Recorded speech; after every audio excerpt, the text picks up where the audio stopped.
तबाहकारियों के बाद जो है वो निकासी आपका काम अब तक मुकम्मल नहीं हो सका। इसी हवाले से आज हम हैदराबाद सब्जी मंडी पर मौजूद हैं, जहां जो है वो निकासी आपका काम नामुकम्मल होने की वजह से पानी जो है वो ज़ेरे आब आया हुआ है और पूरी सब्जी मंडी के अंदर जगह जगह गंदगी और गिलाजत के ढेर लगे हुए हैं। इसी हवाले से हमारे साथ एक जो है दुकानदार मौजूद है, उनसे जानते हैं कि क्या परेशानियाँ इनको पेश आ रही हैं। जी बताइए।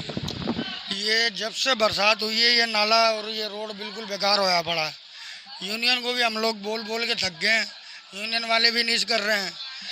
मच्छर और गंदगी से जो है ना हम लोग इतने मुतासिर हो रहे हैं, हमारी दुकानदारी पे भी असर पड़ रहा है। हम इतने परेशान हैं। लिहाजा हम मार्केट यूनियन के जो चेयरमैन हैं उससे बोल रहे हैं कि हमारा ये मसला जो है ये हल करें, ये नाले जो बंद है ये करवा दे।